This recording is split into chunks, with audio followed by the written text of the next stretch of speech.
말씀 보겠습니다. 마태복음 14장 22절에서 36절까지의 말씀입니다.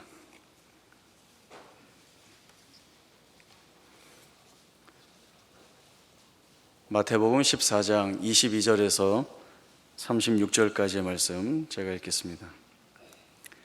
예수께서 즉시 제자들 재촉하사 자기가 무리를 보내는 동안에 배를 타고 앞서 건너편으로 가게 하시고 무리를 보내신 후에 기도하러 따로 산에 올라가시니라. 저물매 거기 혼자 계시더니 배가 이미 육지에서 술이나 떠나서 바람이 거스름으로 물결로 말미암아 고난을 당하더라.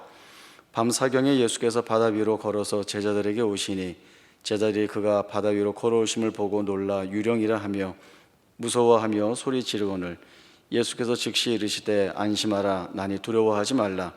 베드로가 대답하여 이르되 주여 만일 주님이시거든 나를 명하사 물 위로 오라 하소서 하니 오라 하시니 베드로가 배에서 내려 물 위로 걸어서 예수께로 가되 바람을 보고 무서워 빠져가는지라 소리질러 이르되 주여 나를 구원하소서 하니 예수께서 즉시 손을 내밀어 그를 붙잡으시며 이르시되 믿음이 작은 자여 왜 의심하였느냐 하시고 배에 함께 오르매 바람이 그치는지라 배에 있는 사람들이 예수께 절하며 이르되 진실로 하나님의 아들이로소이다 하더라. 아멘.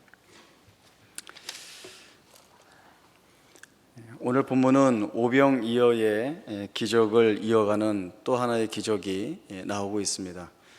그 또 하나의 기적이란 예수님께서 물 위를 걸으셨다라고 하는 것입니다. 보통 사람들이 할 수 없는 물 위를 걷는 이 기적을 예수님께서 초월 가운데 행하셨다라고 하는 것을 이 사실만 의미하고 있는 본문의 말씀은 아닙니다.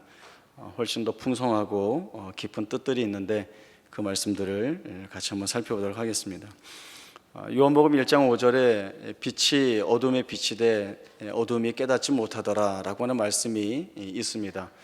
이 말씀처럼 예수님께서 세상에 오셨지만 하나님의 아들이시고 또 구주로서 이 세상에 오신 예수님을 사람들은 잘 알지 못하였습니다. 예수님께서 사람들과 함께 하시면서 그 말씀하시는 것에 권위가 있고 또 바리새인이나 서기관들에게 없는 가르침이 있고 또 수많은 병자들을 고쳐주시고 또 귀신 들린 자들에게서 귀신을 쫓아내시는 일들을 하셨음에도 불구하고 늘 사람들은 예수가 누구인가 라고 하는 이 질문에서 벗어나지 못하고 있었습니다. 예수님께서 제자들에게 사람들이 나를 누구라 하느냐라고 할 때 제자들이 사람들이 예수님에 대하여 하는 이야기를 합니다. 예수님을 세례 요한, 더러는 엘리야, 어떤 이는 예레미야나 선지자 중에 하나라고 말을 합니다 라고 하는 답을 하죠. 이러한 제자들의 답을 들어보아서도 당시 사람들이 예수님이 정확히 누구인지를 잘 알지 못하고 있었다라고 하는 것들을 분명하게 보게 됩니다. 오늘 본문 전에는 그 오병이어의 기적이 있습니다. 여기에서도 이 같은 사실들을 동일하게 보게 되는데 같은 병행 본문인 요한복음 6장 15절에 보면 오병이어의 기적을 경험한 사람들이 예수님을 자기들의 임금으로 삼으려 한다라고 하는 말씀이 나옵니다. 이들은 오병이어로 수천 명의 사람을 먹인 이 예수님을 보고서 자신들의 굶주림과 궁핍의 문제를 해결할 수 있는 사람으로 보고 억지로 끌어다가 임금으로 삼으려 했다라고 하는 것입니다. 이 또한 예수님이 정확히 누구인지를 알지 못하는 가운데에서 일어난 일인 것이 분명합니다. 이러한 상황 속에서 예수님은 자신의 제자들을 이들로부터 떼어내십니다. 본문을 보면 예수님은 제자들을 재촉하여서 배에 태워서 건너편으로 보내십니다. 상황을 보자면 억지로 임금을 삼으려는 사람들이 있으니까 예수님께서 배를 타고 피신하여 건너고 제자들이 그 무리를 막아선 후에 나중에 흩어보내는 것이 맞아 보이는데 오히려 예수님께서는 자신이 남으시고 제자들을 먼저 건너보내십니다. 이유가 있습니다. 오병이어의 기적이 행해지는 그 현장에서 가장 큰 충격은 누가 받았을까라고 저는 생각을 해보면 제자들이 가장 많이 받지 않았겠는가라고 하는 생각을 해보게 됩니다. 물론 떡 5개와 물고기 2마리로 그 수천 명의 사람들이 음식으로 받아 먹고 그 현장에 있었던 사람들이 물론 큰 놀라움을 가지고 있었겠지만 이것을 간접 경험이라고 본다면 제자들은 직접 경험을 한 것이라는 생각이 듭니다. 축사하신 후에 떼어주시는 떡과 물고기를 제자들이 자기 손으로 받아서 수천 명의 사람들에게 나누어 주는데도 그 떡과 물고기가 줄어들지 않는 거죠. 나누어 줘도 계속해서 채워지는 그러한 실상들을 이 제자들이 친히 경험하면서 한편으로는 대단히 큰 충격일 수 있고 또 한편으로는 대단히 큰 감격과 벅차오름이 있을 수 있다라는 생각을 해보게 됩니다. 그러나 이런 와중에 억지로 예수님을 임금으로 삼으려고 하는 자들의 그 주장이 있고 또 이러한 주장에 제자들의 마음이 동요되거나 휘둘릴 가능성이 충분히 있는 것이죠. 왜냐하면 이 제자들도 아직 예수님이 어떤 분이신지 그 예수님의 신분이나 지위에 대한 이해가 확고하지 않기 때문에 그렇습니다.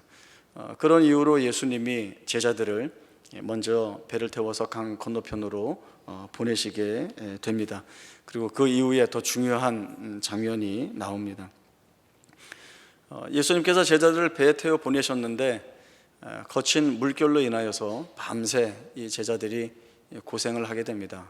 산에서 기도를 마치신 후에 예수님께서 이 제자를 찾아가시는데 따로 배를 타고 가시는 것이 아니라 물 위를 걸어서 가게 되는 것이죠. 물 위를 걸어오는 존재가 세상에 있을 수 없죠. 그러나 분명히 자신들의 배에 거친 물결 속에서 다가오는 한 존재를 바라보고는 제자들은 유령이라고 소리를 지르게 됩니다. 놀라게 되죠.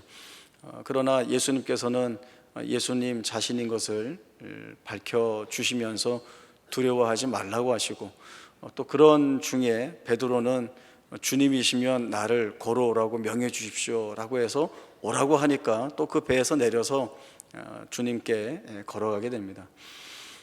베드로는 인류 역사상 유일하게 물 위를 걸은 사람이 됩니다. 이후에도 나올 수 없는 그러한 일을 이 베드로가 경험을 하게 됩니다. 베드로는 사람이 물 위를 걸을 수 없다는 것을 분명히 알았을 텐데 왜 주님이시거든 나를 명하여 오라 해 주십시오 라고 하는 요청을 했을까?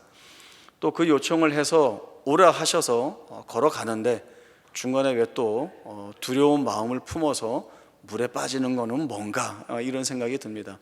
그러나 이러한 말씀 가운데서 중요한 것은 베드로와 제자들이 이 사건을 통하여서 제일 중요하고 또 중요한 의미가 있는 사실을 깨닫게 된다는 것입니다. 물에 빠져드는 베드로를 건져서 배에 태우시자 제자들의 반응이 무엇이었습니까? 33절에 보시면 제자들이 예수님께 절을 하며 진실로 하나님의 아들이십니다 라고 하는 고백을 하게 됩니다. 이때쯤에서야 비로소 이 제자들이 예수님이 어떤 분이신가에 대한 이해를 시작하는 그 과정을 겪어가고 있는 것입니다. 예수님이 누구이신가 라고 하는 사실을 아는 것은 대단히 중요합니다. 그리고 이 깨달음이나 이 알문 인간의 지혜나 지식으로 깨달아 알 수 있는 것은 분명 아닙니다. 예수님께서 제자들을 불러 세우시는데 예수님의 부르심은 자신의 구속 사역에 쓸모가 있거나 유능한 사람들을 따로 불러서 세우신 것이 아닙니다. 예수님이 부르신 제자들을 보면 어부 출신들이 있고 또 죄인이라고 손가락질 받는 세리도 있고 이런 제자들이 부름을 받고 있죠. 사실 그 제자들의 한 사람 한 사람 면면을 살펴보면 예수님의 구속 사역에 큰 도움이 되거나 또 없어서는 안 되는 중요한 역할을 맡을 그러한 사람들은 없어 보입니다.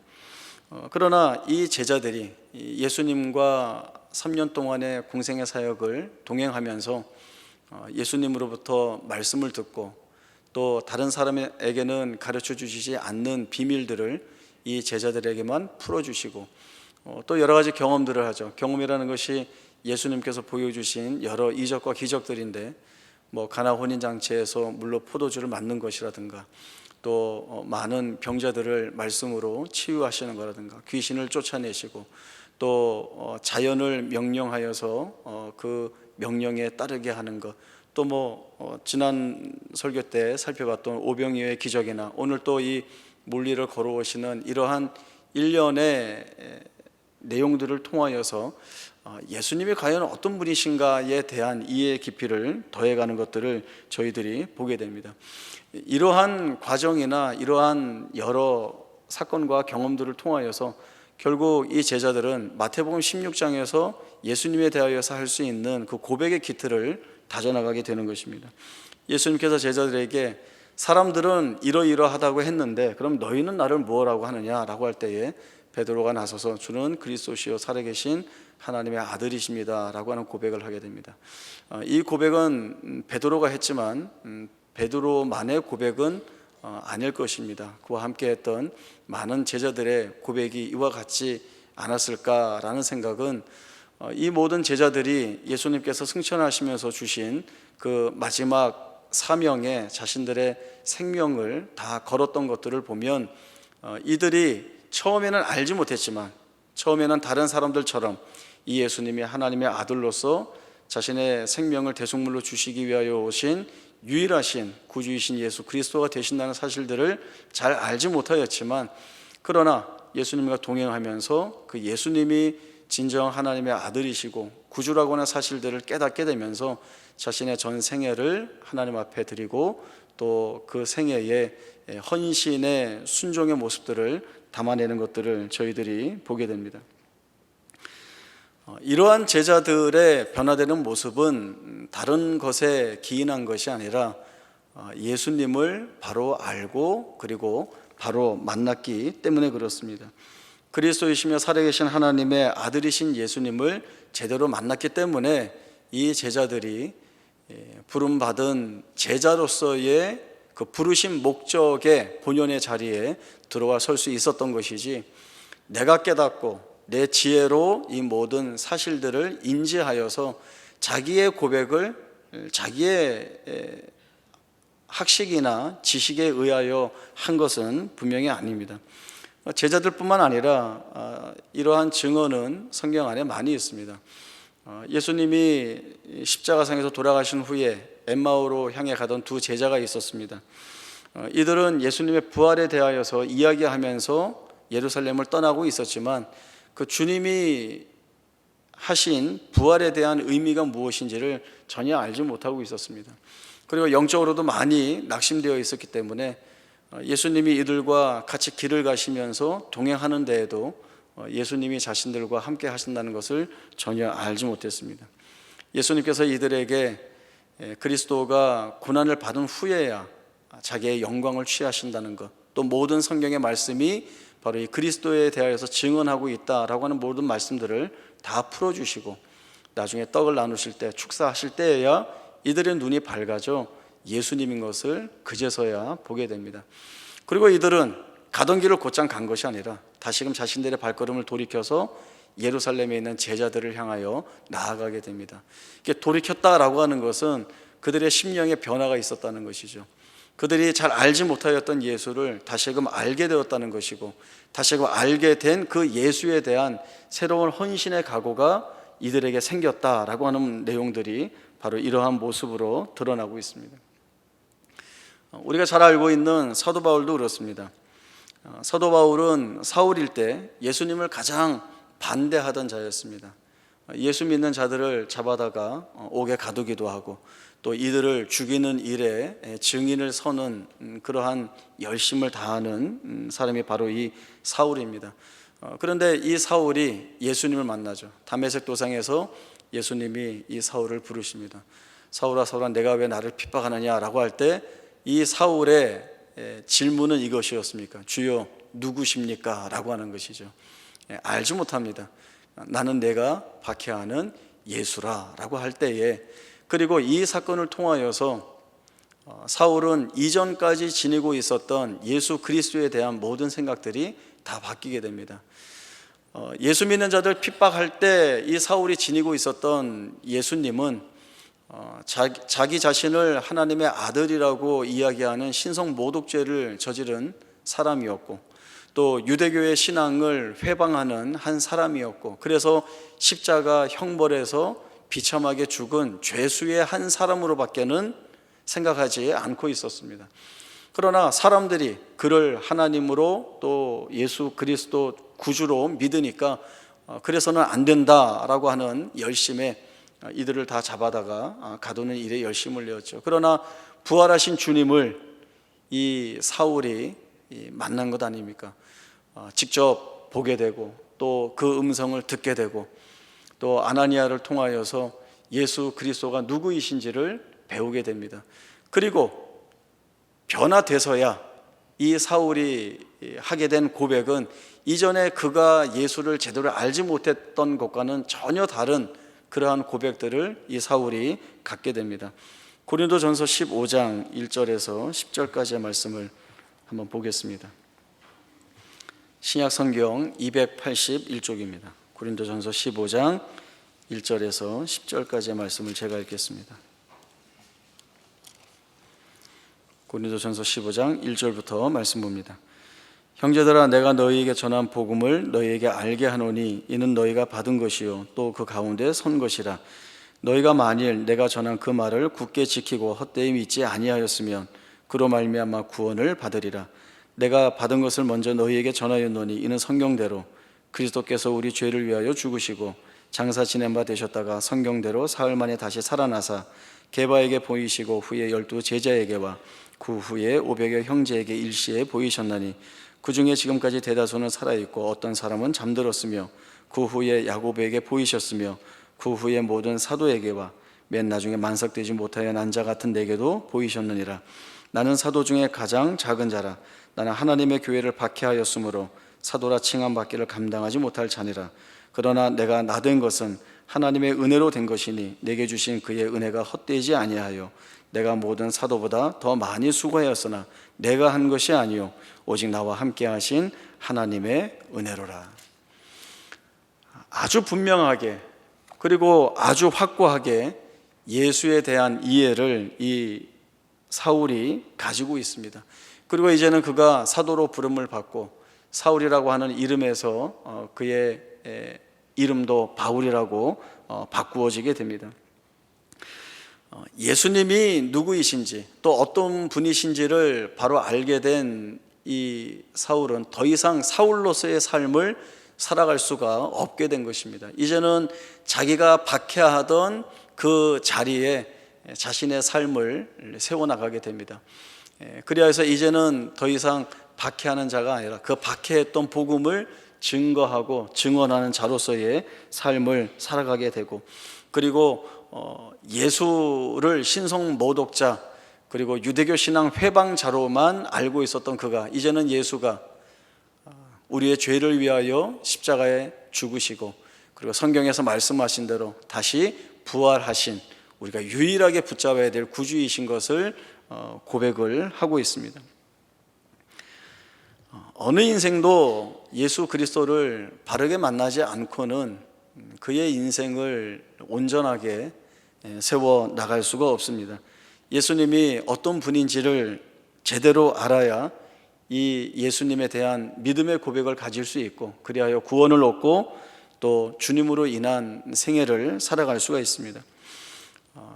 그래야 그 생애에 주님의 선하신 도우시는 손길과 은혜가 있게 되는 것입니다. 사도 바울의 복음 전도 사역에는 늘 반대와 핍박이 뒤따랐습니다. 유대인도 사도 바울을 반대하고 핍박하였고 이방인도 마찬가지였습니다. 물론 사도 바울이 여러 지역에 다니면서 교회를 세우고 성도들을 그 교회에 채웠지만 그에 못지않게 수없이 많은 반대와 핍박을 받은 것이 성경에 낱낱이 기록이 되어 있습니다. 사도 바울도 그러한 반대와 핍박 속에서는 대단히 힘들어하고 그리고 두려워한 적도 많이 있었습니다. 바울이 고린도에 있을 때 많은 반대와 시련을 겪는 가운데 두려워하니까 그때에 주님이 자기의 종을 버려주지 아니하시고 찾아오셔서 은혜로 격려를 주시고 위로해 주시는 말씀을 주십니다. 침묵하지 말고 두려워하지 말고 말씀을 증거하라. 너를 해할 자가 이 성에 없다. 내가 너와 함께 한다라고 하는 말씀을 주시죠. 이 말씀에 힘을 얻고 고린도에서 사도 바울은 1년 6개월 동안 말씀을 가르치게 됩니다. 우리는 주님으로부터 은혜와 능력을 공급받고 삽니다.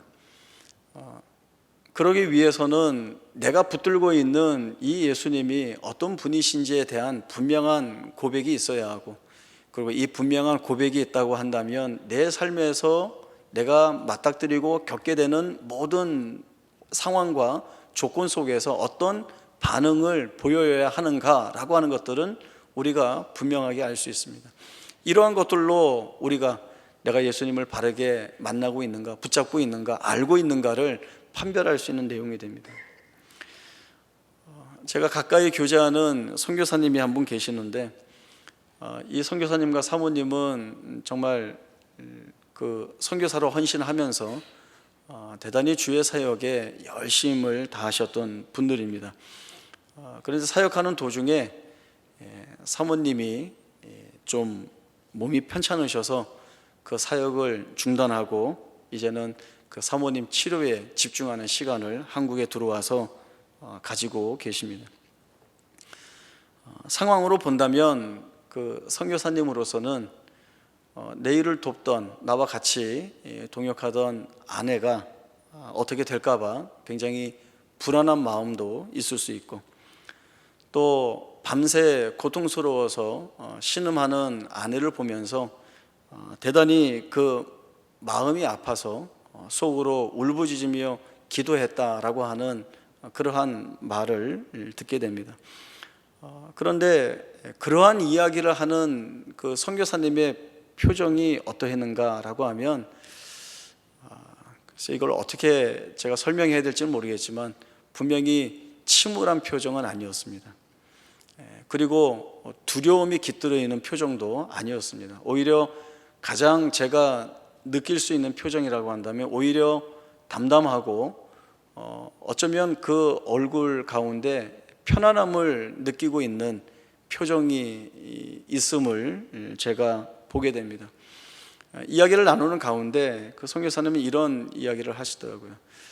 집사람은 한 번도 죽음이 두렵다는 이야기를 하지 않았고, 또 이렇게 아픈 것 때문에 속상하다는 표현을 하지 않았다라고 하는 그런 이야기를 합니다. 그러면서 이어서 하는 말이, 내가 하나님에 대한 신앙, 이 믿음을 가지고 있지 않았다면 여기를 나는 버텨내지 못했을 것이다 라고 하는 고백을 합니다. 선교사님이나 이 사모님은 자신을 구원해 주신 그 하나님께 깊이 감사하고, 또 그래서 자신들의 생애를 하나님 앞에 바치신 분들이죠. 그래서 아직 복음을 듣지 못한 선교지에 나가서 주의 복음을 열심히 증거하면서 이 사역에 헌신한 분들입니다. 이분들의 삶에서 예수를 빼놓고는 말할 수 없는 것들이 너무나도 많이 있는 것입니다. 이분들이 예수님을 제대로 만나고, 또 제대로 만난 그 예수님으로부터 부여받고 있는 능력이나 은혜에 대한 분명한 확신이 바로 이분들의 생애 속에서 어떠한 조건과 형편 속에 있다 할지라도 주를 향한, 그리고 그 나라를 향한 소망을 결코 중단하지 않는 모습들을 보게 됩니다. 우리의 모습으로 돌아와서 나는 어떻게 예수를 만나고 있는가를 다시 한번 돌아볼 때가 되지 않았는가 싶습니다. 말씀의 권위가 있었고, 또 다른 이들에게 없는 가르침이 분명히 있었고, 또 놀랍게 드러내시는 이적과 기적이 있었음에도 불구하고 주님의 곁에 있던 어떤 사람들은 그러면서도 계속 예수가 도대체 누구이기에 이 같은 일을 행하고 있는가라고 하는 의아심만 품고 있었습니다. 또 어떤 이들은 자신들의 먹는 문제를 해결해 주니까 억지로 끌어다가 임금으로 삼아야 되겠다, 자신들의 필요를 위해서 예수를 써야 되겠다라고 생각하는 자들도 있었습니다. 그러나 또 이와 반면에 이들과 다른 이들도 있었습니다. 오늘 제자들처럼 드디어 예수를 바르게 만나게 된 이들이 그 앞에 무릎 꿇고 절하면서 진실로 하나님의 아들이십니다 라고 하는 고백도 하고, 또 삭개오를 바라보시면서 예수님께서 내려오라, 내가 오늘 내 집에 유해야 되겠다라고 할 때에 기뻐하면서 주님을 영접한 이런 사람도 있었습니다. 다른 사람들은 이 삭개오를 죄인이라고 손가락질했지만, 그러나 예수님은 오늘 이 집에 구원이 임하였고 이 사람도 아브라함의 자손이다 라고 하는 칭함을 주시고 있습니다. 예수님을 제대로 만나고 또 바르게 고백하면 인생이 변하고 삶이 바뀔 수밖에 없습니다. 예수님을 제대로 바르게 고백하면 자신의 삶을 바라보고 또 그 삶에 적용되어야 되는, 또 이 삶의 내용이나 목적이 무엇인지를 바르게 바라보는 시각들이 다 바뀌어야 하는 것입니다.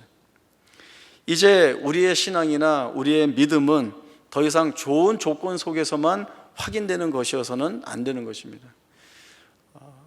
좋은 것만 이루어졌을 때 주님이 해주셨습니다. 내가 원하는 것만 이루어졌을 때 하나님이 내게 은혜를 주셨습니다 라고 하는 기도를 한다면, 저는 그 말씀 가운데 이런 말씀이 생각이 날 듯합니다. 이방인들도 그렇게 하느니라.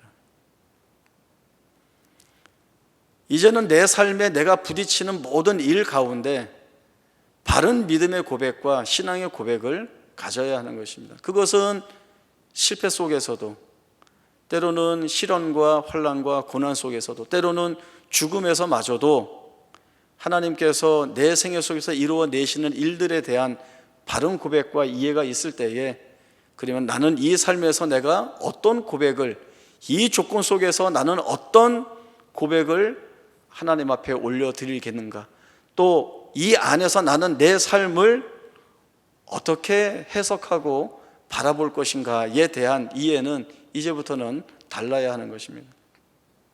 모든 것들이 좋을 때는 다 좋을 수 있습니다. 그러나 분명하게 구분하여 생각해 볼 수 있는 것들이 있죠. 실패했을 때 어떻게 할 것인가, 생각지 못한 고난이 갑작스럽게 내 생애에 찾아와서 정말 극심한 고통과 침체 속에 내 생애가 완전히 매몰되듯이 빠져버렸을 때, 그때 나는 어떠한 고백을 하나님 앞에 올려드릴 수 있는가? 두려워할 것이 없습니다. 우리가 예수를 제대로 만나고 있다고 한다면 거기에서 우리는 하나님이 기뻐하시는, 또 우리가 마땅히 드려야 할 고백들을 꺼내놓을 수 있는 것입니다.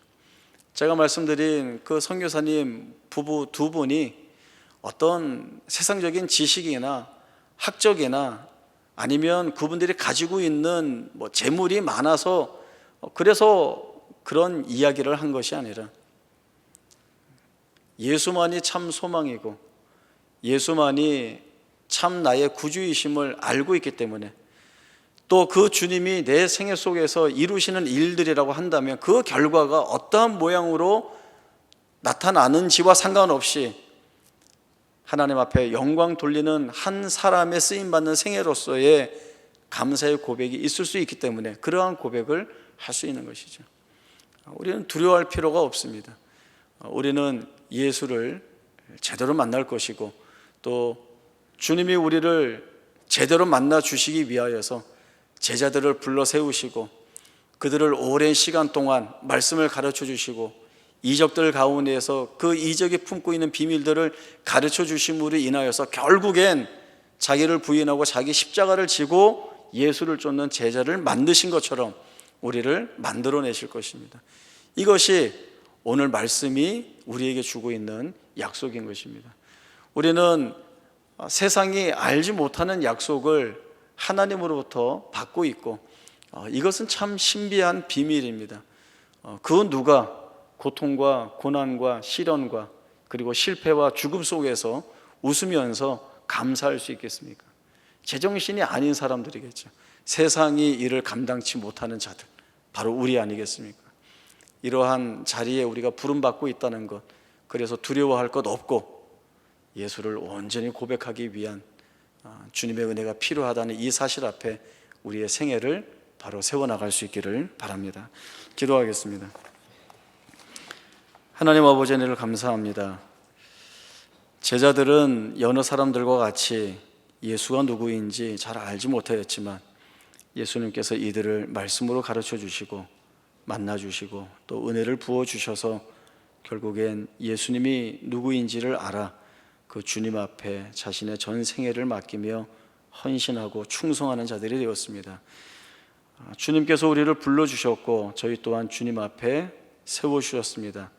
우리가 아직 예수님에 대한 믿음의 지식들이 부족하고 연약하다고 한다면 오늘 이 시간 주님께서 크신 은혜를 더하여 주시어서 깨닫게 하시고 우리의 심령 가운데 하늘의 비밀한 지식들을 채워주시어서 예수에 대한 올바르고 담대하고 진정한 고백이 우리의 생애 가운데 채워질 수 있기를 간절히 간구합니다. 또한 우리 안에서 일하시고 역사하시는 주님의 일하심에 대한 분명한 이해를 가지고 우리의 생애가 하나님의 영광된 목적에 쓰임받고 있음을 알아 어떠한 자리에 있든지 간에 상관없이 주 앞에 감사하며 찬송하고 또 하나님이 이루어내실 일들에 대한 기대를 가지고 주 앞에 묵묵히 서갈 수 있는 저희 모두가 되게 하여 주옵소서. 나의 영혼아 잠잠히 여호와만 바라라 라고 기도했던 다윗의 고백이 오늘 우리의 고백이 되게 하여 주시어서 두려워하지 않고 우리 하나님의 살게 하시는 그 날들을 주님의 제자로서 열심히 잘 감당하며 살아낼 수 있는 저희 모두가 되게 하여 주옵소서. 거룩하신 예수님의 이름으로 기도하옵나이다. 아멘.